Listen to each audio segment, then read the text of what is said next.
Good morning, everyone, and happy Saturday. Hope you all had a good night's rest and slept well after a long work week.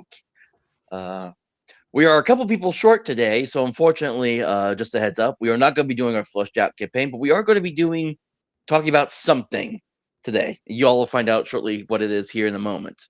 So I am, as always, the Ultra American TTRPGer, the Jim Jones of Classic Gaming, and everyone's favorite American Tiefling that is usually the game master of our fleshed out campaign.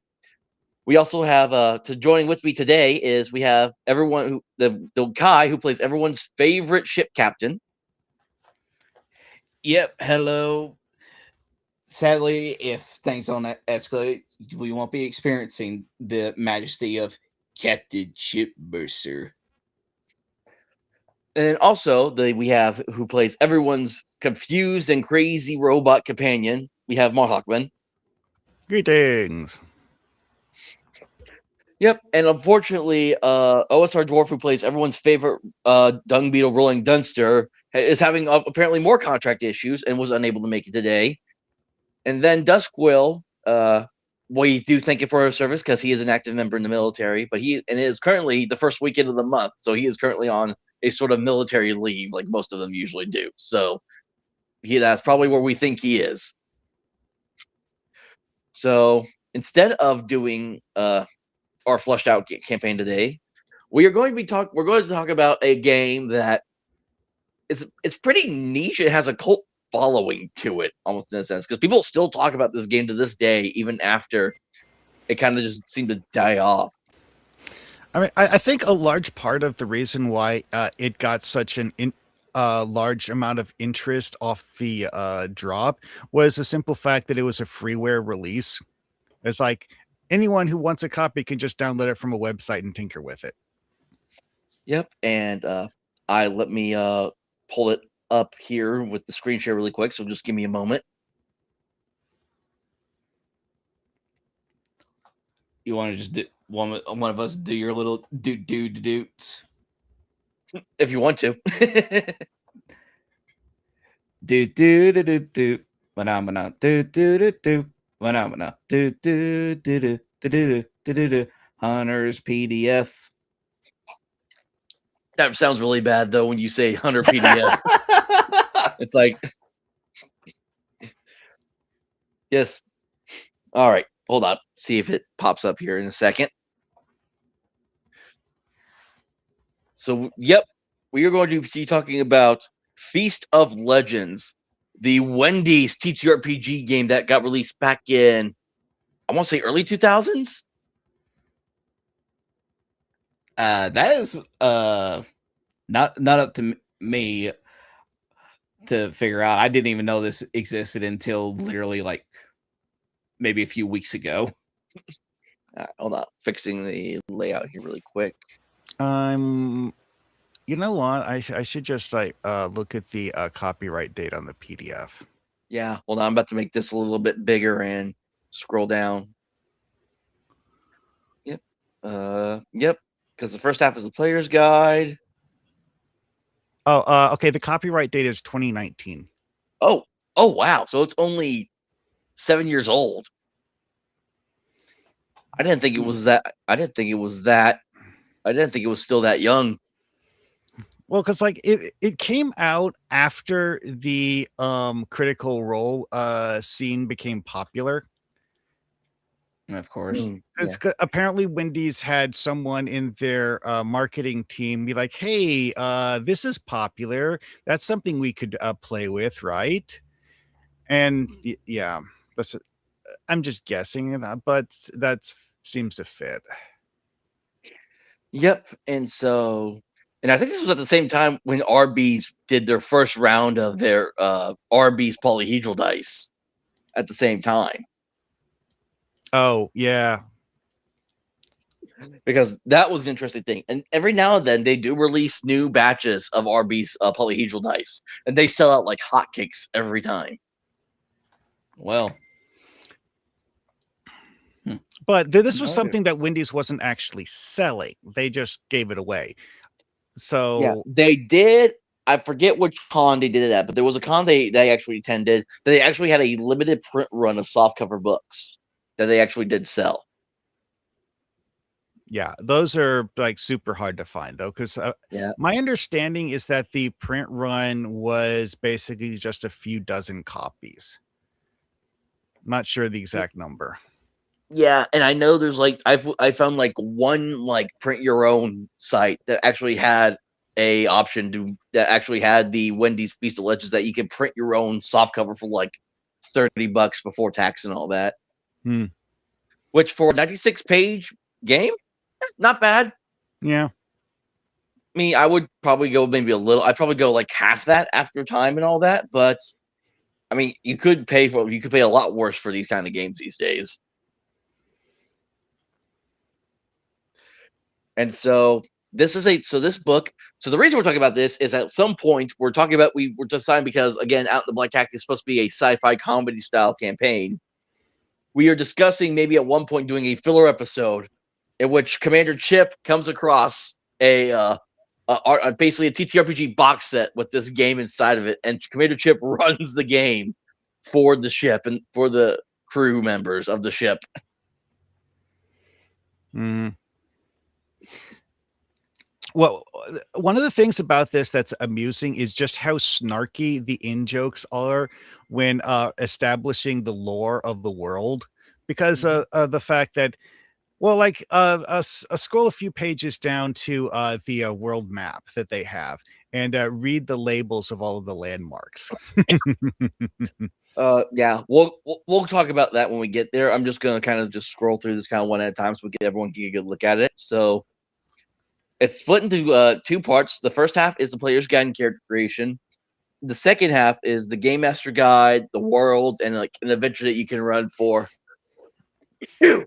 Sorry about that. Oof. That one just kind of came out of nowhere. And so it basically gives you everything you need to run like some little adventures with this. And it actually is its own full-fledged system. You don't need like copies of 5e or anything, but there is 5e-isms in this book though. It's definitely not directly based on a D&D 5th edition. It has a similar aesthetic and feel to it, but it's, I don't know. Not sure exactly what system they used as the base for creating this. Yeah. Oh, yeah. Here we go. Here's the one of the maps of the world, the realm of Beef's Keep. Yeah, you have Lake John Silver, Twin Cities of Carl,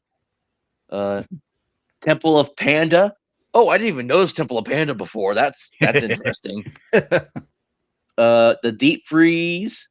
I don't know what was the box supposed to be. I think it's supposed to be a reference to Jack in the Box. Roast Beach, so Arby's, French Fry Forest, Nation of Fresh Town. I'm assuming that's the Wendy's, and then Top Bud Mountains and Bottom Bud actually, Mountains. the font that they use for that's kind of hard to make out, but it's Nation of Freshtovia. That's what I said. Isn't it Freshtovia, or did I say Freshtopia? You said Fresh Town. Oh, did I? Yes. I swore it came out different in my head. So, yep. And then here you go. Here's the just table contents of the core rules. So you have all the stuff here.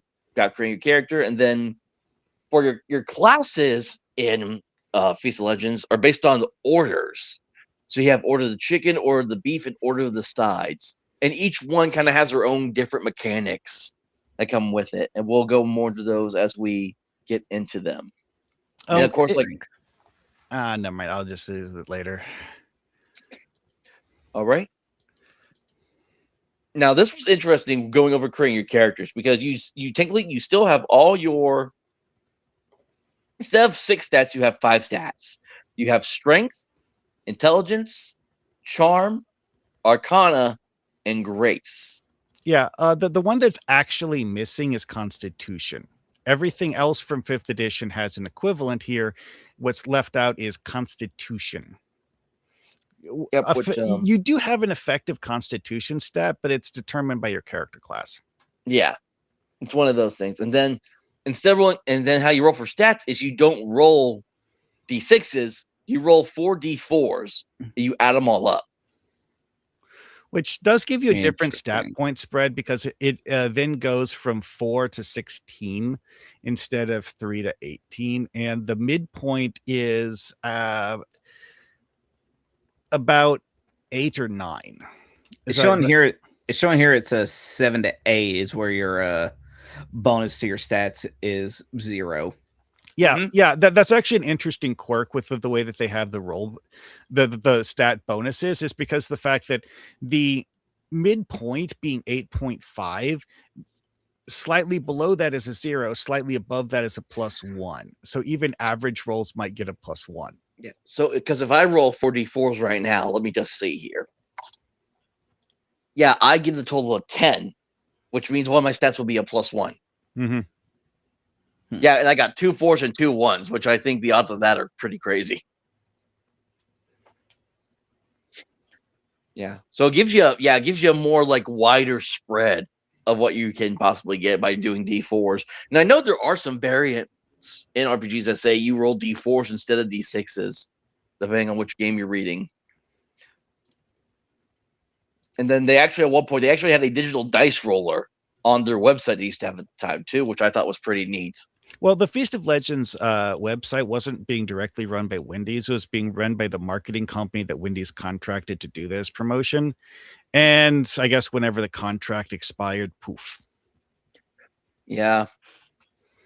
And then you have your defense, which is basically works very similar to your AC. It's based on the character class and added armor. So all the classes in this game basically have a set defense and a set hit point amount that you have.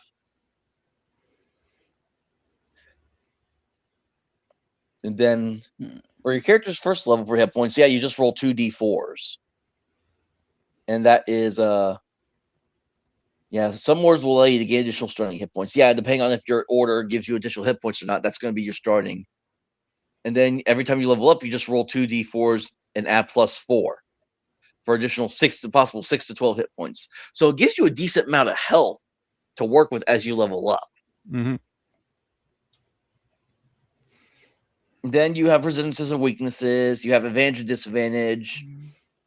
You do have some skills that your class will let you start with, but they're not as extensive as like how 5e's skill listing is. Also, even the magic themed character classes, you don't have a spell book. You have a list of abilities that are thematically magical that you can use, but they're not really defined like you would have a spell book. Mm-hmm. It's like you're a wizard. Okay, at level 2, you learn the ability to cast fireball. Oh, okay. And then at level 3, you learn the ability to throw an ice shard. And that's it. It's like you just have that ability now. Yep, and instead of buying your full loadout, you have a starting loadout you have, which is like basic outfits, and depending on your order that you're part of, it's clothing and armor and weaponry, and everyone starts with a flat 10 gold coins. All right. So it's very simple. Okay. All right, gameplay. I mean, again, a lot of 5e is kind of mixed in through that. Where you have your battles, rolling a d20 to attack. Everyone has turns, and this time it's like it's again very similar to 5e. You have your movement, your main action, and then you have an extra action, or what we would like to call a bonus action. I mean, it makes sense that they would do that because, like, while we were just talking about, this was coming out during the time of like the height of popularity of Critical Role. So, of course, there'd be a whole lot of places that'd be more or less taking inspiration from the 5e mechanics. Oh, also, it's like there is actually an oblique a reference to Critical Role in here. Is that check out our digital dice roller on feastoflegends.com, which, as mentioned before, doesn't exist anymore. But what it says after is for all your critical hitting needs. I mean, that's not really a Critical Role reference.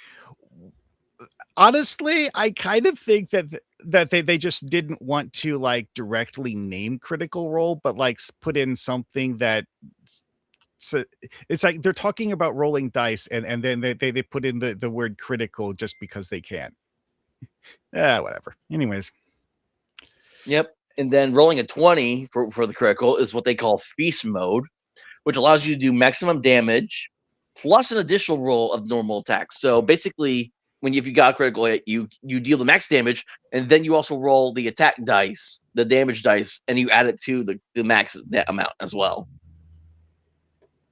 Okay. And it also gives you advantage, and this is interesting. You also get advantage on the next attack roll, the next roll basically that you do, which means you can easily keep just going into feast mode until you just don't get a nat 20 anymore. Yeah, Heathen Dogs described it as being potentially overpowered, and yeah, that makes sense to me. But at the same time, I've never tried this, so I'm not really sure how actually how much it's actually going to affect the game. I don't know. Yep. And then rolling a 1 is called a big oops. So it just means you completely miss the attack, and in certain cases, may even hurt yourself or your teammates, which is pretty typical for rolling that 1. But also it has a critical fail concept as part of big oops, where it's like, oh, you failed your roll. What is the worst possible outcome for your attempt at performing that action? That is literally what I just said. I literally just said the exact same thing you said, Mohawkman. Anyway, though, right then, yep, again, your extra action, which means you includes the small things like kicking an item on the ground out of the way, shutting a door, or tossing something to a teammate. Skills can only be used as an extra action if they are listed as such in the description. They actually do have their own version, basically opportunity attacks called cheap shots. So if you are adjacent to an opponent and move away without using an action to break out, that opponent will have the opportunity to get a free attack on you. Of course, if an opponent you're adjacent to tries to run without breaking out, it's your turn for a cheap shot. So have your attack at the ready. And then, of course, falling down is basically the same as going prone. You have to use your movement to get back up. And I think, again, let me see here. If you are on the ground and being attacked, that person that's attacking you gains advantage. Missing attack, and however, if they try to attack you while you are falling down and they miss you, that person also trips and falls as well. Which I think is kind of interesting to think that, yeah, attacking a prone person also makes you go prone if you miss. I actually like that ruling is that if you can't hit somebody when you're down, you might as well just fall flat on your ass. Yeah. And then for resting, I like how they actually flavor resting, because they say to regain your health outside battle, you will need to sit down for a meal. You can opt for a snack, which takes less time if you're in a hurry and need to accomplish a task. After a snack, each member of the party will roll a d6 and regain the number of hit points shown on the dice. To regain all hit points, the party will need to sit down for a meal. The meal will take more time, depending on the character, location, and other story factors. The GM can have someone attack your vulnerable party. Make sure your group is in a safe place before stopping for a meal. Yep. Fair enough, yeah. There's a lot of things in this that are references to eating food that in a traditional TTRPG would not be references to eating food. But yeah. Yep. So again, the adventuring, here's all the items that you can buy. There's only one currency in this, and it's just gold. Gold is what you use to buy everything in this game. There's no copper, there's no silver, just gold. Good.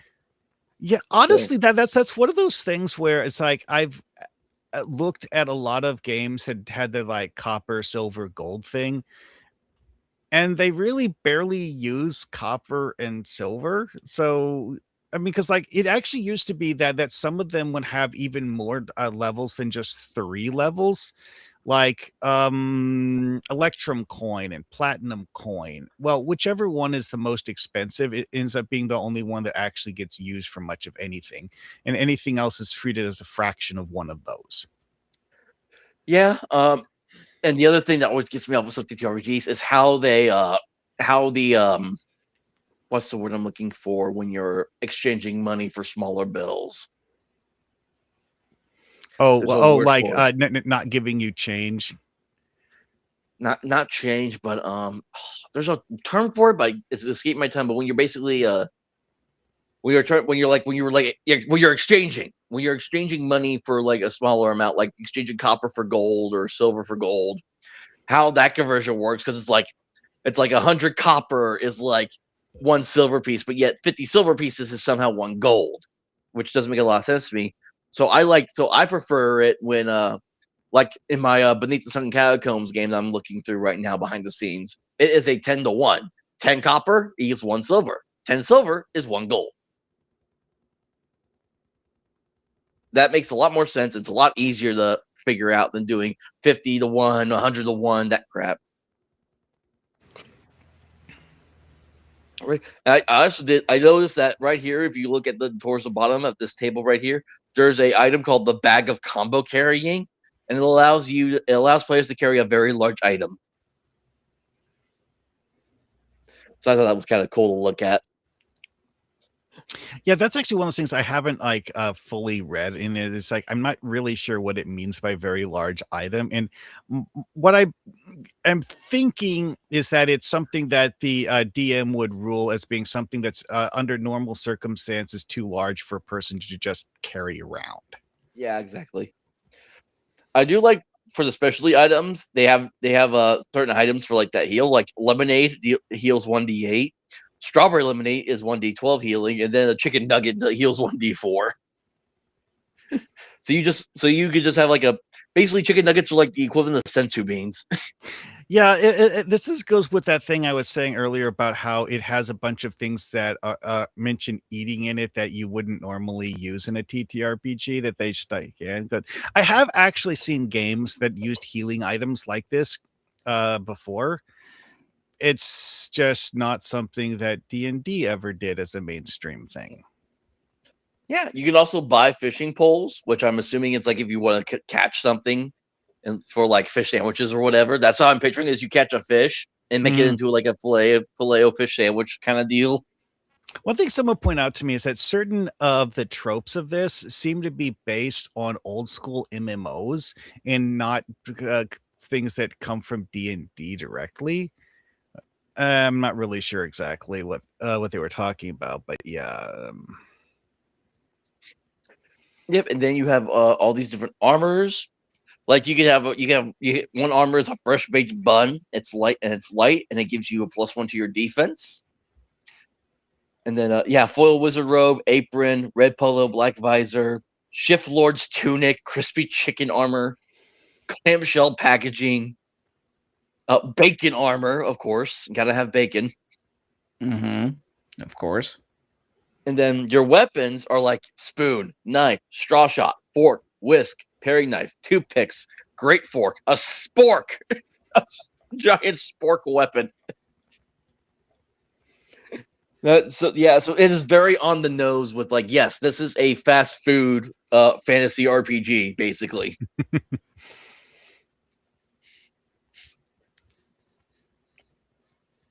Yep, and then you have buffs and debuffs.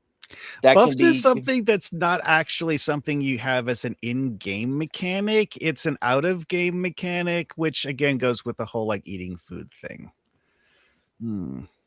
As such, what you're eating in the real world will create direct buffs that affect your character in the game. Okay, so it does state that out, right? I did not know that. So if you're eating any of these Wendy items, you get that to your game. However, if you're eating something else at the table, you get a debuff. So frozen burger joints. So if you get like McDonald's or Burger King, you suffer +1 ice damage to all attacks for the day. You know what would be a great way to do all that if you're playing this like with friends, like IRL and all that, is if you all just pitch in and just get stuff from like different places, and then you all roll the die and you go from like the highest number to the lowest number, and you go in order of going to pick whatever you decide to eat to make it random each time. Yeah, so that way everyone gets the same buff or debuff instead of everyone just getting different ones. Yeah, like you decide to bring in a pizza and you're third and you're very last, and then pizza is the only thing left on the table for you to grab and eat. Oh man, just imagine the person that brings the snacks to the group and you're playing this game, and he brings like a bag of tacos for the snack. Exactly. All right. And so now we get into all the different orders. Choosing your order will determine what your character's specialties are as you journey through the realm of Beef Keep. Here's where you get to decide exactly how you would like to play. All right. So first off is the Order of the Chicken. Adventurers who are trained in the art of the chicken are often seen as magical, having connection to otherworldly flavor and a penchant for perfection. Though those who study under the art of the chicken can take many paths, they are all connected to abilities and powers beyond the physical realm. So you have the Order of the Spicy Chicken Sandwich, which is more likely a looks like a fire type, kind of like a pyromancer kind of deal. Look at the list of things. It says cannot use heavy or medium armor or heavy weapons. Yep. Yeah, because your base defense is 12. You get +1. You get an additional 1 hit point, additional 1 hit point to your Arcana stat. Light armor, rope. You can wear light armor, robes, and then use staff, light weapons, or throwing weapons. And yeah, you can't not use medium or heavy armor or shields or heavy weapons. So to use a Final Fantasy comparison, it's a black mage. Yeah. Yep. And then like look at your spells. You have Spicy Touch, which is basically, when I read this, is the equivalent of Burning Hands, reaching out and touching an adjacent and reaching out and touching an adjacent enemy with the spice left on your fingertips. If the attack hits, it does 1d4 plus 1 heat damage. And then you also have what's that one that's like you can heat the metal of the armor your opponents wear? What is that called? Heat metal? Yeah, just yes. Well, in theory, you can use that on things that aren't just your opponent's armor, but yeah, Yeah, but that's what slow heat is. A steady heat that slowly wears on your opponents. The enemy must make a strength saving throw. They will take 1 point heat damage and 1 additional point of heat damage after each of their turns. And it looks like, I don't know exactly how the leveling up system works in this game, but it looks like the highest you can go up to in this game is level 5. Well, given that it really isn't like, this is one of those things where I kind of suspect that this is just like a they didn't really want to go to the time and effort of making something that goes to like level 20 when the only like published adventure they were ever planning to make was the one that this comes with. So I think that if it had been something that had been continued and had a later edition, they probably would have done expansions for that. But yeah, as published, nah, all it goes up to is 5. Yep. Then you also have Order of the Homestyle Chicken Sandwich. Those who study Order of the Homestyle Chicken Sandwich have a strong connection to family, friends, and home. Though they can be a strong force on their own, these adventurers are often even stronger when surrounded by those they care about. Often from small towns in the outskirts of the thriving metropolis of the capital city of Verstovia, these characters are the ultimate team players. So this is a support kind of character here. Well, note that this is also an Arcana character, because like you have like 3 different categories of characters in this. Mm-hmm. Well, like when you look at the list of character classes earlier in the book, it actually has them in 3 different sets. Yeah, and we're going through all those as we're looking through this. Yeah, because like there's Order of the Chicken, there's Spicy Chicken, Homestyle Chicken, Grilled Chicken, Asiago Ranch Chicken, and Chicken Nuggets. They're kind of sort of like, well, they're all of the Arcana based characters. Then you have Order of the Beef and Order of the Sides, which are not Arcana based. Yep. So basically, this is kind of like the Homestyle Chicken Sandwich. I would compare it to like a bard. It gives you a lot of different buffs and abilities that can help your allies in this, is when I'm looking over it. So then you order the Grilled Chicken Sandwich. Are the caregivers among those studying the art of the chicken? They're always looking out for the health and well-being of themselves and those around them. They can fight in a pinch. They are known for their support role among important battles. So this is almost sounds cleric-like. Cleric-esque, yeah. So well, when you look at the bonuses list, no additional hit points to your character, and your base defense is only 10, but you get +1 to your Arcana, +2 to your Int, and +1 to your Grace. And Grace is is basically your dexterity in this game. Yep, is what it is. And so it kind of sort of feels like it's like the equivalent of a red mage almost, because like whereas like you have like your primary stat, but then you also have like a secondary ability to do other things that aren't like damage based. Because like one thing I noticed with when I was reading over this earlier is that a lot of the character classes in this work in a similar way to how they work in Hyperborea, where you don't officially have the ability to dual class, but some of the character classes, there's a base class and then this variant All the class. subclasses, Yeah, it's like basically. yeah, and then this one is kind of sort of like uh dang it, I forgot what the third category I listed off a few minutes ago was. No, well, anyway. Yeah, and then so you have like it's difficult like because for the order of the grilled chicken, you have refresh, which removes the curse status effect or magically cause weakness and disadvantages on a character, and quick bite just allows you to regain 1d4 hit points, thanks to you providing a quick, delicious, and unexpectedly good bite to eat. And then order of the Asiago Ranch Chicken Club. Focus on quality in all three forms of the chicken sandwich. So the Asiago Ranch Chicken Club is basically kind of like a little bit of everything. Yeah, note that this one gets +2 Arcana and +2 Grace. Mm-hmm. But you can't. But it says you can use all items. So this is kind of like your spell sword kind of guy here. Yeah. So you're gonna want a decent strength to at least be able to fight, but you have all these magical abilities you can use on the side. And of course, you got Order of the Chicken Nuggets, which does, I'm looking at these. Yeah, it's an interesting little thing. Often overlooked at first, but always remembered after. Oh wait, I just noticed something. There is something that's interesting about the Asiago character class is that for their level 5 ability, you would choose an ability from a different character class, and Oh, write yeah, I that did down on see your that. character sheet. Yeah, basically, the Order of the Chicken Nugget, this is not really Arcana. This one's more of a fighter.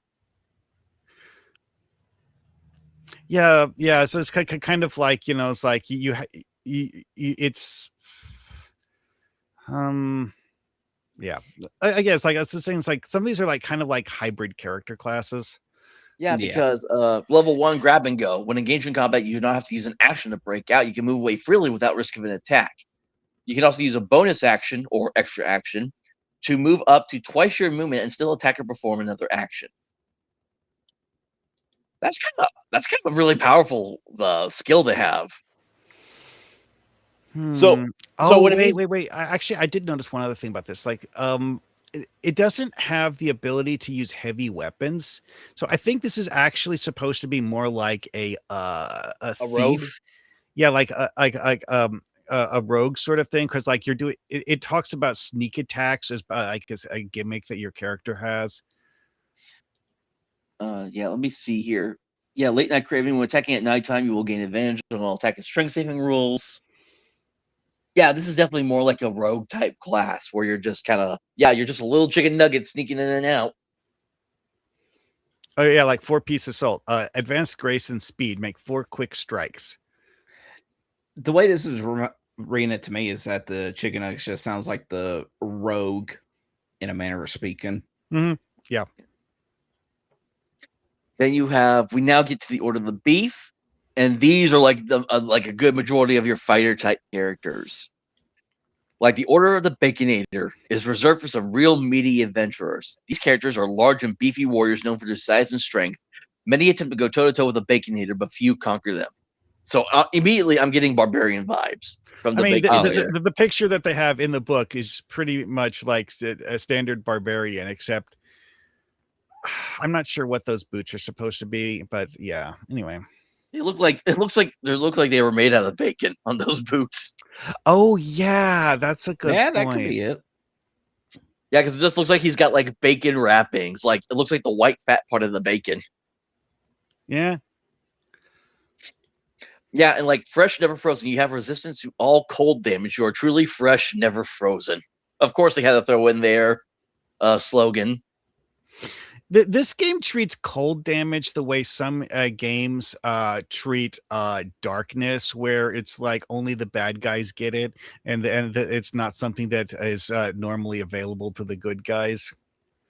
Yeah, like look here, your base defense as speaking here, it's 15. You get 5 additional hit points and 2 more points to your strength stat. And you can only do medium and heavy armor and heavy weapons. Yeah, you are a barbarian. Mm-hmm. Cannot use light armor or items that grant magical skills. Oh, okay. So this is interesting because it kind of builds. This is like old school barbarian because old school barbarians hate magic items. If you play an old school barbarian, Mm-hmm. they had a big aversion in old school D&D to magic items. If you played a barbarian class, Yeah, yeah. Uh, yeah, I'm not really sure what all of the inspirations on this are, but you can definitely see certain things like, huh, this looks familiar. yeah, they definitely. You can definitely tell that they took a lot of inspiration, like not from 5e and from just D&D in general. So, order of the Junior Bacon Cheeseburger. This one's definitely just your regular basic fighter from reading over it. It's for the official warrior. No movement or moment is wasted. The characters appreciate the great flavor of many things coming together in one type space. Yeah, Did you it's want to say something? interesting that it says efficient warrior. And it also gets a split bonus of both grace and strength. Mm-hmm. Actually, Yeah. I feel like that this one is more of the monk, because if you look at the Dave's double, it's talking about for only the truly classic adventurers, and that just reads to me a fighter right there. Mm-hmm. You could be right here. So let me It, see. it also has the same prohibition against items that grant magical skills. So, you know. Yeah, except I don't think most monks don't wear medium or heavy armor, though. That's the reason I call the Junior Bacon Cheeseburger. Maybe they're just two different kinds of fighters. Because you gotta. Let me look here. Like, well, one of them seems to be like the hardcore barbarian fighter, and this one seems to be more like the like regular warrior kind of fighter. Yeah. Oh, like here we go. Like for the Dave's double, you're basically a dual wielding fighter in the Dave's double because you have the two beef patties skill. You can dually wield any weapons that don't require two hands. So you have basically these are kind of like different. So maybe some of these are like different kinds of like the fighting styles that your fighter can have from D&D. Is Yeah. what it definitely Yeah. feels like. Like I also like the Dave's double one has as their other abilities is like level 3 classic double. If your attack knocks an opponent out, you immediately gain an extra action. And then level 2, make it a double. You're allowed to perform 2 actions per turn. And you know, Yeah, I like for the level 3 for the Junior Bacon Cheeseburger. Bring it on a Tron check of 13 or higher. All enemy attacks this turn will be drawn to you. This partners well with the passive clapback skill. I'm wondering almost if Junior Bacon Cheeseburger could be Paladin. yeah, I was kind of wondering about that too, because although there is the thing in certain gladiator. Certain things have a reactionary combat based fighter variants. It's not necessarily something you normally see in D&D though. Mm-hmm. You've been pretty quiet, Kai. What have you been thinking about all this so far? I'm just basically just hearing all this. Because where I'm more of the D&D person, more or less around here, I'm just trying to figure out like exactly which classes these are truly taking inspiration from. Because if you go down to the double stack, it just sound pretty much it's just talking about it being like a kind of like a watered down version of the Dave's classic double, because of the fact that you can also dually wield any weapons that don't require two hands. I'm just trying to figure out like what's the actual difference between this, So because yeah, the one thing that I'm seeing in this one is that you're able to use the crossbows with the double stack, but you don't have that option with the Dave's double. Yeah, one thing that's interesting with the double stack is that the double stack one seems to be a character who has abilities that involve double teaming enemies by working with one of the other players. Hmm. Like a level 4 plus up combo. You hold your turn until a successful attack from a teammate and add an additional 1d6 physical damage to their attack. Oh, I can tell you what this is: dueling fighting style. Hmm. That's what this is. It's the dueling fighting. It's the dueling fighter. This is basically what the double stack is when you go over that. Yeah. And dueling also does have, I believe in 5e, the dueling fighting style also has things where you help out your teammates with, if I recall correctly. Well, the dueling class that you can basically do in fighter is basically if you're fighting and you have a weapon in one hand and don't have one in the other, then you get a +2 to your attack roll and damage. So Yeah. say like if you're going for like the classic kind of like musketeer fighter that just fights with a rapier and stuff like that, then you'll just get an increase on landing the attack and dealing out the damage. Yeah. And then I like the level 5 double stack down. It's time to lay the double smackdown on some jabronis. This attack hits all enemies currently on adjacent squares to you. On a successful attack roll, they each take 4d8 plus 4 damage. On an unsuccessful attack roll, you take 4d4 damage. Attack roll is based on the enemy touching you with the lowest defense.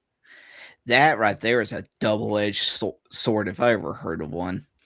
Note how it says this attack can only be used once between meals. So you have to do a long rest in order to gain the ability to use it again. Yeah. Yep. And then we got the Order of the Sides. Yeah, because like the 3 categories with this, you have arcane casters, physical fighters, and now you have charisma casters. There isn't a dexterity based characters section. The dexterity based characters are just variants of the other ones. Yeah, Order of the Frosty, embracing a near magical sweetness with powers that seem ethereal. The Order of the Frosty is perfected in Freshtovia's only cold zone, a zone that never breaks down and is always there when citizens need it. Adventurers who study the Order of the Frosty are smooth, sweet, and known to brighten the day of anyone who embraces them. So this is also kind of Bard vibes as well when I look at this. Actually, me looking at it, I think of the illusionist character class from Hyperborea. Yeah, Little Spoon, any number of enemies within 20 feet of you must make an Arcana save of 12 or higher, or feel such a great friendship towards you. They will not attack you unless you provoke or attack them first. It can only be used once between meals. You got Charm, so that's pretty self-explanatory there. And 2 spoons, create a mirage. Yeah, it kind of is illusion. I've never played an illusionist class before in any of the older games, so that's definitely giving off those illusionist I've never vibes. tried playing an illusionist, but I read the write up for them in Hyperborea, and this just like immediately made me think of that. Yep. Then you got Order of the French Fries, the ultimate sidekick in all situations. No party is truly complete without someone who has studied in the Order of the French Fries. You are a bit salty and can be a bit saucy too. Everyone loves French fries. Everyone. I'm just thinking was it Gary Oldman in that one scene where it's like, call everyone, everyone.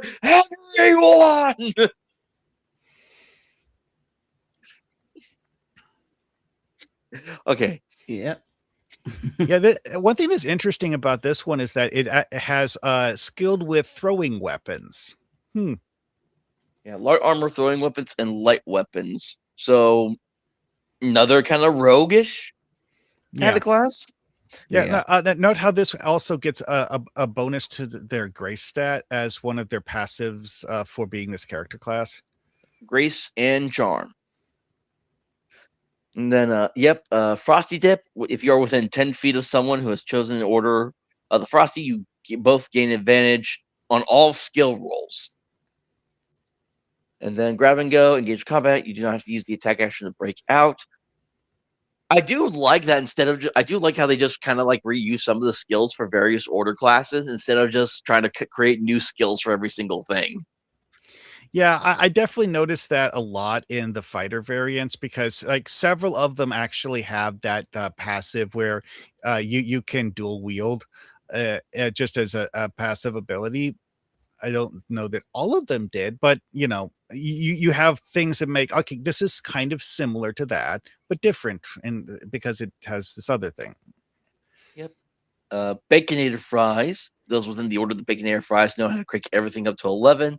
They're always looking to take their experiences to a higher and higher level. They are close in style with the order of the French fries, but no strangers to getting into a meeting situation. These characters are bold, boisterous, and strong. Oh, I did notice something that's interesting on the French fry one is that uh, this actually has a healing ability that you can use on your allies. Yeah, the quick bite. If you Mhm. want to get to level 2, yep. Which is something that is shared with some of the other characters. So Yeah, Baconator. Oh man, if I was to pick Baconator, this is like ninja kind of class going on because you got the Applewood smoke bomb. And this is the thing that interestingly, this one has strength and charm, which What were we about to say, Kai? I'm also just looking at it. This one feels more along the lines of like a jack of all trades kind of deal because it's saying they can use any armor or weapon, but it doesn't. But though no skill bonuses added, and it says it can use all items. yeah, because like most of the this isn't the first character that has that, but like most of the characters will have skilled with and Yeah. cannot use. Well, you get a stat bonus for things that you are skilled with. Because like the French fry does not mention medium armor at all. It says cannot use heavy armor, but doesn't say that they're skilled with medium armor. It just lets them use it. That is true. All right, then you have Order of the Chili. The Order of Chili is slow yet passionate path. The simmer of life allows the spice and flavor of adventure to flow through those truly indoctrinated in the ways of the chili. They're rarely imitated and never duplicated. Good luck finding a master of this path outside Freshtopia. They can only use light armor and finesse weapons. So this is about as basic of a magic user as it gets because magic users could not wear armor for the most part. So light armor is very basic, and then finesse weapons because a magic user can only use like a dagger or a staff. Actually, I'm seeing that a bit differently than you because like look at the cannot use thing. Cannot use heavy armor. Also, cannot use throwing weapons or projectile weapons. You're allowed to use a broadsword, but you're not allowed to use a throwing knife. Hmm. Also, it has what's apparently a error. It says additional HP, 1 additional point to your intelligence stat. They must have just accidentally did a copy paste. Yeah, I think that also is like this is the sort of error that a second printing would remove. But as far as I understand it, they never did a second printing. Yeah. Yeah, this is definitely trying to figure out because it's like yeah, you have the you basically have another +1 when you try to gain information about an area, you gain +1 on all intelligence rolls. You have the quick bites. This one is more of like the debuffer from the looks of it, because this is stuff you do to your enemies. A number of enemies within 20 feet of you must make an Arcana save of 12 or higher, or feel a sense of great friendship toward you, won't attack you. And any point a teammate within 10 feet of you, both you and the teammate gain a +1 strength saving rolls. Chili seasoning, a packet of spice blasts the opponent, leaving them hot and sweaty. If the attack hits, it will do 1d12 +2 heat damage. Yeah, I'm just looking over these skills. It's interesting how they came up with some of these. Looking at this one, See, I think that a lot of these things are, it's like they came up with their own ideas that weren't necessarily something that is like directly imitating something that they'd seen previously. Yeah. I also wonder, like, how much do you think any playtesting went into this at all before it got released? Some probably, but the people who made it, tinkering with it, and not I don't think that they did like focus group testing or anything like that. I think they just tried it out for themselves and a few times. Yeah, and then Order of the Baked Potato.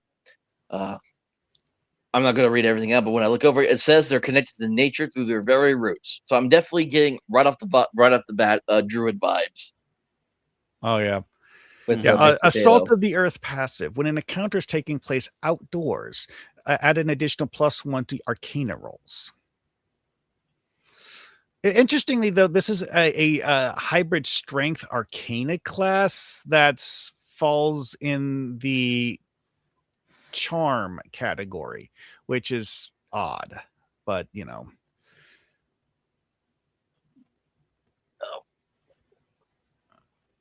uh, Yep, sorry, I was just fixing something on my end really quick. And yeah, that's all the different kind of classes that you can play as in this game. So, and then it just kind of again it goes over. It just does a quick start guide over the character creation again, and just showing someone making a Order of the Frosty class. And then I do like some of the artwork they just kind of put in this, just to kind oh of yeah, show. yeah. The art they came up with this is pretty good. And then hold on, my thing's being slow to load up. Well, the next thing is just going into the character sheet. Yep, as a blank character sheet, and then you have the example character sheets. Yeah, a bunch of pre-gens that you have, and they actually have all the pre-gens starting out at level 2. Interesting. Because you see the both level 1 and the level 2 skills down here in the order skills section. And then yeah, you have all your 5 stats, your defense, which is your AC, and then your hit points. I'm surprised I guess resistance, weakness, advantage, disadvantage stuff. It comes on through gameplay. You don't always start with resistances and weaknesses right off the bat. Well, like resistance and weakness is something that I would expect to be like a effect of a piece of enchanted gear. Like you find a piece of armor that gives you a resistance to cold damage, but also gives you a weakness to heat damage or something like that. Yep. And yet, like again, that was only like 30 pages, or less than 30 actually, because if you don't get the character sheets, was all that is for the player's guide section. And now we're getting into the game master's guide, which like they have. Let's see here, actually, this is actually a short campaign. It's not actually like a single adventure, because like you have part 1, Queen's Quest, part 2, Trouble at Frosty Canyon, part 3, Lighting of the Bacon Beacon. Yeah, we're not going to go over too much in depth into all the like the campaign part, but we'll kind of go over like some of the stuff, like maybe just looking at over the monsters and stuff.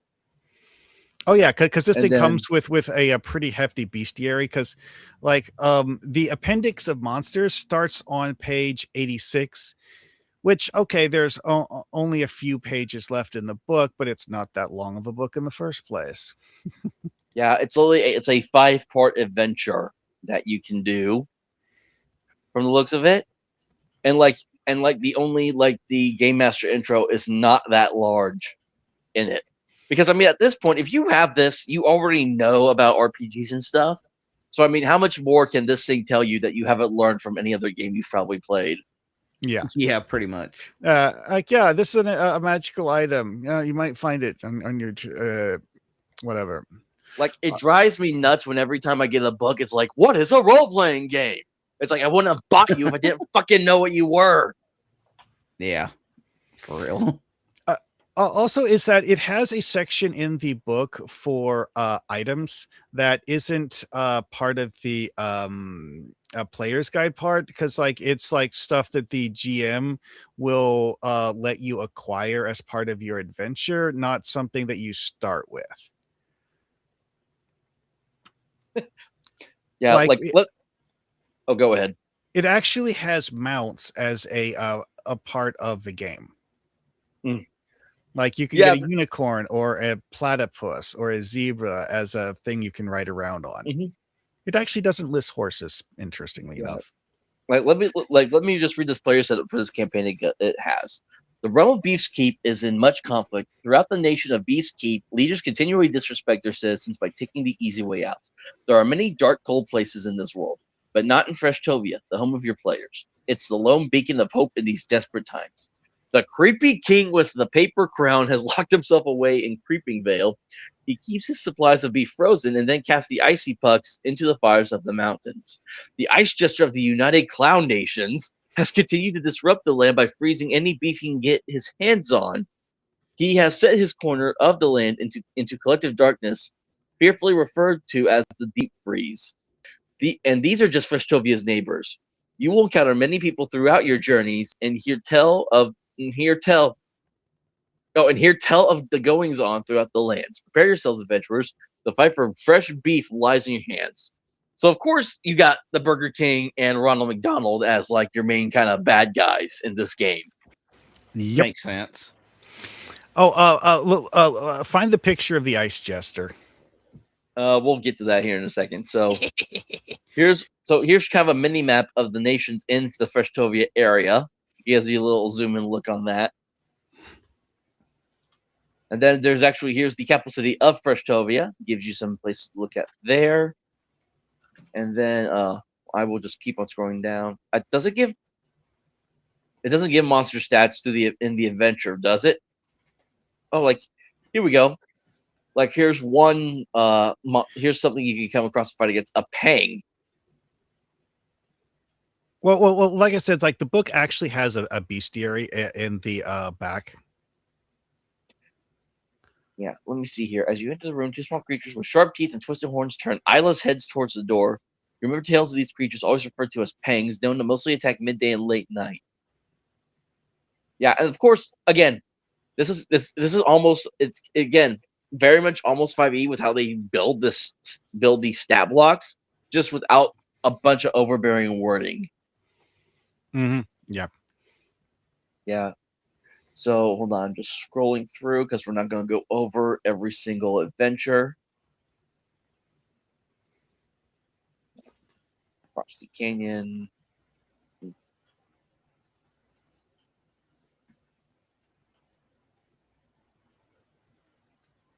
I'm trying to remember, is the Jester actually is in the bestiary or is it listed in the adventure guide?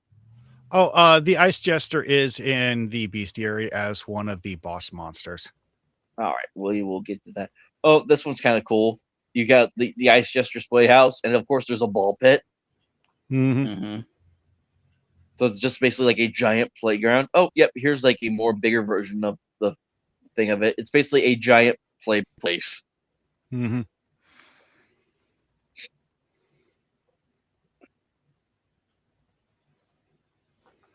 But yeah, it looks like the image of him is on page 81. Or no, page 80. Yeah, we'll get to that here in a moment. Yeah. I think I'm almost there. Yep, because this is the last part here.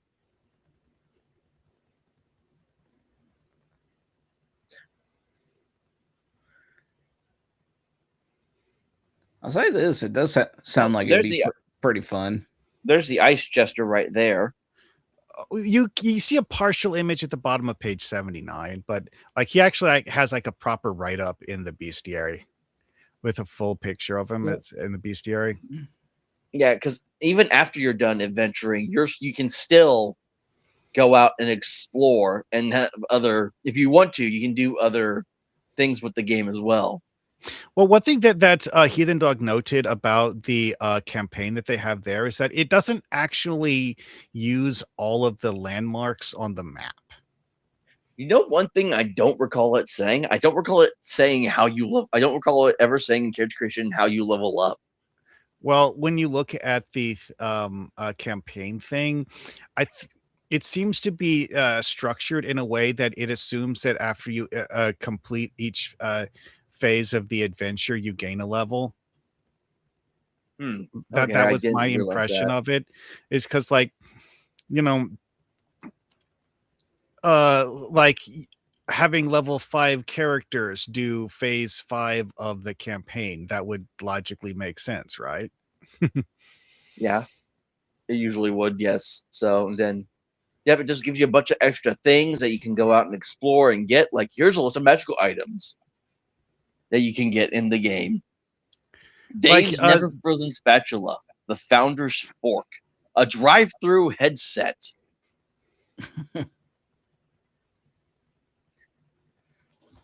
oh yeah, that hulking blue creature with the tentacles for a face.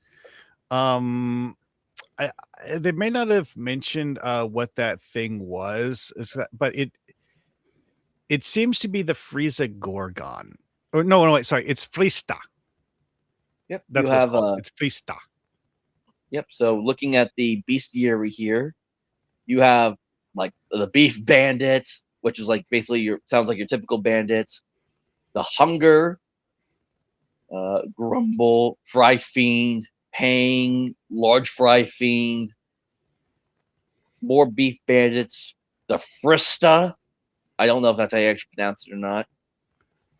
Yeah, why with an umlaut on top of it is one of those things. It's like I don't remember any actual language that uses that letter, so I'm not sure how that letter's supposed to be pronounced.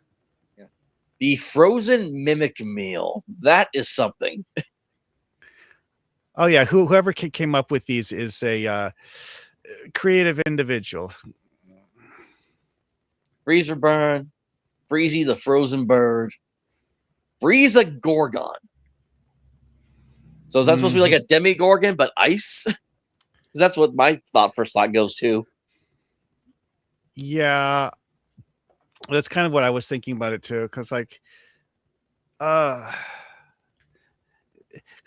on when you get to page what is this 91. That's the one where it has like the full page illustration of Frista. And Yeah, but because also on that page, it has several sketches of things that look similar to Frista, but are kind of smaller. yeah, like here's the whole entire stat block for the ice jester here. And his entire ability list, which is quite long. Yep. And yeah, here's like several different drawings of the Frista. And then Note how the implied scale on Frista, where it's like 40 feet tall or something, because it's just like gigantic monster. I wish they had an image of what the king with the paper crown looks like. That would have been cool to see what he looked like. Yeah. And that is the entire 96-page file of the Wendy's Feast of Legends RPG. Mm-hmm. Oh.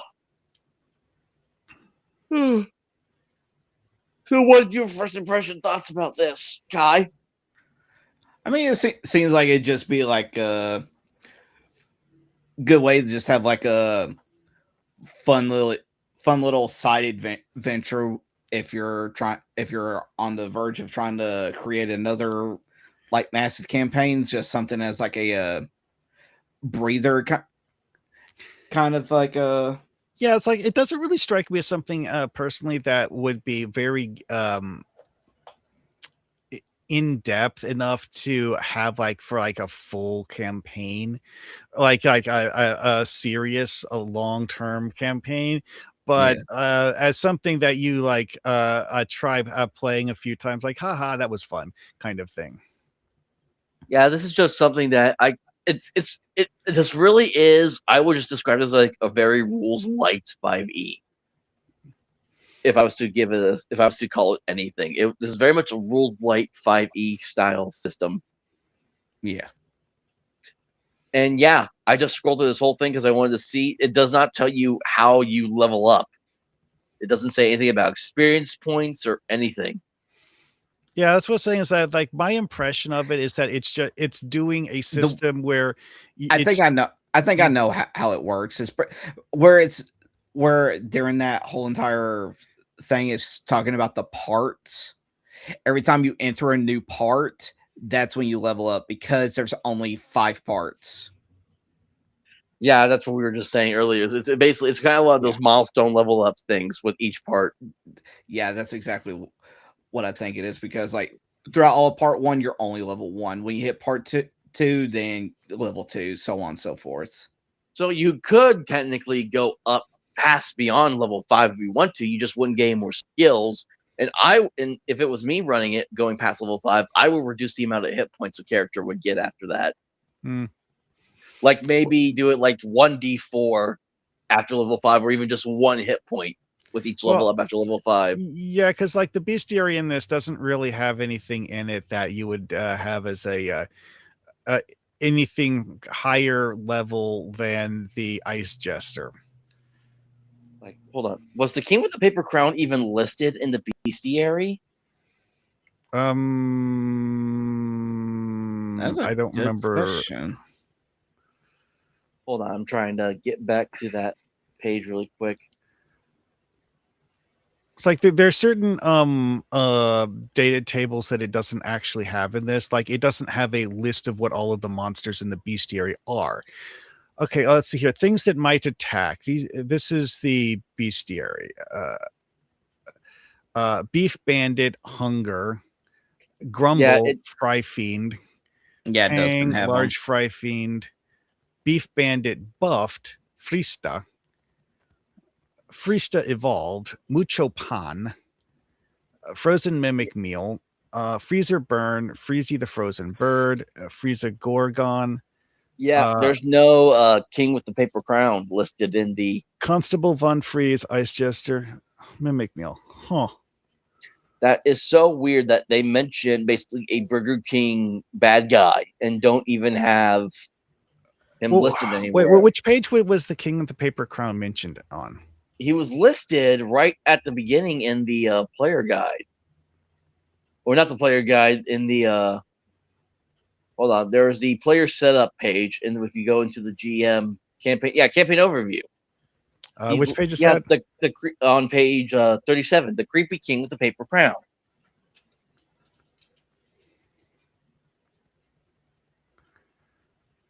Okay. Party rise. Beach series figure meets them and asks for assistance dealing with the threat to the kingdom. Except Ranch 5 Forest.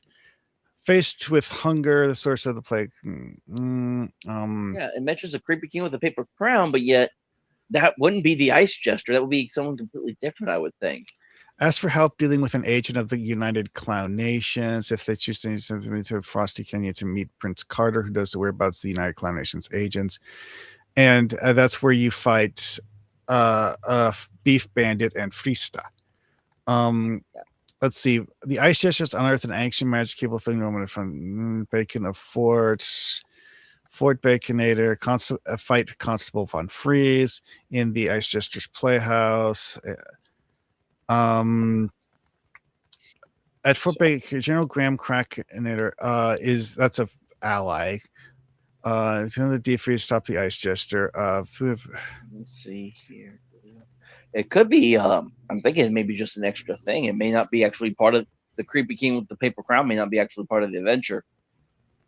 Oh wait! Hold it! The creepy king with the paper crown has locked himself away in Creeping Vale. That's what that's what we stated already. Yeah. But here's the thing: Creeping Vale.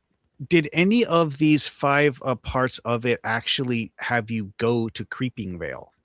I don't think so. Now that I'm thinking about it, I think they were all like in the main Freshtovia yeah, because area. like that's what I was saying earlier about the map is that you do go to certain parts of the map in the adventure campaign thing that it comes with, but only some of them. And I think that this was the Creepy King of the Paper Crown was basically something that they had in as like if they were to do a second version of the book that's expanded, they would have probably done a write up for him and giving you a module to fight him, but they didn't do that. Yeah, and they don't have they don't have any part of this book that goes beyond the Freshtovia area. Yeah. So you would basically be having to come up with everything on the fly. But like it has a sort of like schematic where you have like, okay, this is X fast food chain as an enemy of Wendy's. So what is bad about them, and what kind of food based puns can you make?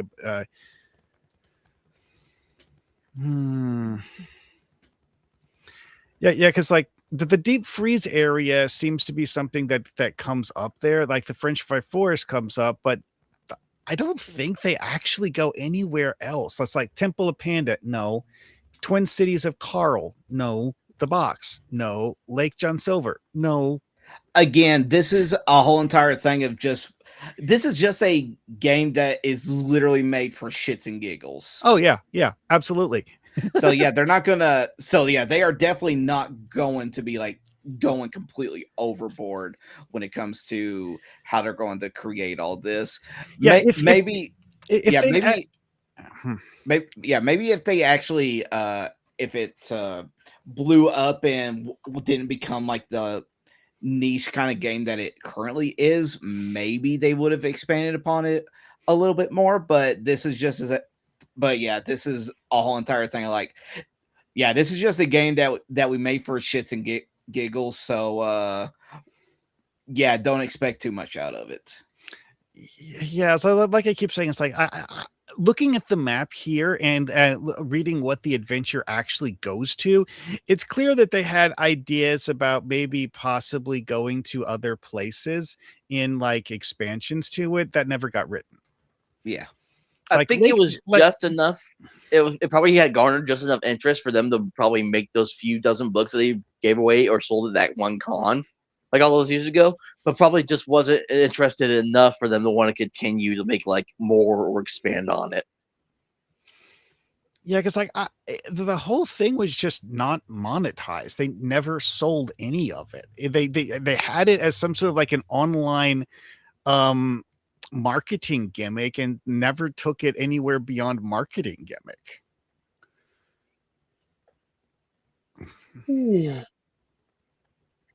Excuse me. Okay, so Creeping Vale is supposed to be where Burger King lives. Good to know. Yeah. So the art of it on the world map that doesn't really feel like Burger King to me, but it does kind of like feel like generic medieval castle. Now that I think about it again, I mean, when you think, you think about the commercials and like the creepy like Burger King mask, where it's just constantly that deadpan smile. Well, like looking at the like fictional world that Burger King lives in, it kind of sort of like has like a feudal medieval aesthetic to it, even though it has like weird fantastical elements that are kind of silly. The basic thing is feudal medieval. Yep. But I think with that, I think we'll call it a day on that one. So sorry we didn't do Fleshed Out, but look forward to us at some point running this Feast of Legends RPG and seeing how that all goes through. I think we may end up just doing the entire campaign. More than likely, we'll just go through the whole thing and see how that plays out. Yeah, because like looking at the map here again, it's like each of those named locations on the map, you could do a 2 or 3 session campaign for them. It's just that you would have to actually build all of the stuff for it. Because like Lake John Silver sounds like you would have like a whole bunch of aquatic enemies, like fish monsters or something. Oh yeah, most definitely. And it would actually be interesting since I think the majority of Long John Silvers have been shut down now at this point. Oh yeah, that is true. Yeah. So you can make it like so I would make it like an abandoned lake. That's like that hardly has anything there. you remember like Resident Evil Village, how they have this entire lake area with like Oh yeah. aquatic mutants in it and stuff like that. Yeah. Has it's a very very like creepy abandoned town vibe because of the fact that the aquatic mutants are actually living in a town that humans built and they don't do maintenance on it. All right. Well, thank you all for joining us this morning on another Saturday. As always, you can find me on X, YouTube, Rumble, and Substack under the Ultra American TTRPGer at Ultra TTRPGER, where I stream Fridays and Saturdays. Well, I try to stream every Friday doing some random TTRPG thing. And then we do this bi-weekly Ultracast show where we do a game, or as you see, we talk about a game. And there won't be anything next week for me because I'm going to be running Bears of Borderlands at my local VentureCon down here in Arkansas. So if you're happen to be in town by that time, make sure you buy a ticket and stop by if you can. So Kai, where can everyone find you at? You can find me literally across everywhere as under Kai Schwarzer, be it YouTube, Rumble, Kick, Twitch, X, and all that. Expect to see some streams coming up here starting next week where I'll be doing some video game streams and everything. And I decided to start everything off with, either with Pragmata, the newest IP that was released by Capcom, or Mouse PI. Right. And also look forward to the Rustic Roller channel this Sunday as we do another. Well, I mean, we're going to be recording another session for Christmas Drop for Rustic Roller coming up this Sunday. When that gets released depends on Kai. If I can help it, it would be Monday. All right, we'll see how that goes. I know how you are with those sometimes. Yeah. And then Mark Hockman, where can everyone find you at? I'm on YouTube. I'm probably going to post a new a video about Star Trek: The Original Series later today, and I'll sometimes stream on Kick and Twitch as well as YouTube, and I'll probably be streaming on Twitch this evening actually because doing the Legion of Myth thing. All right. Well, again, thank you all for joining us on a Saturday morning. And we will hopefully have everyone's contracts reinstated, so we have the full cast back here in a couple weeks for the next Saturday that the Ultracast comes back. So you all take care, be safe, roll dice, and have fun. Take care.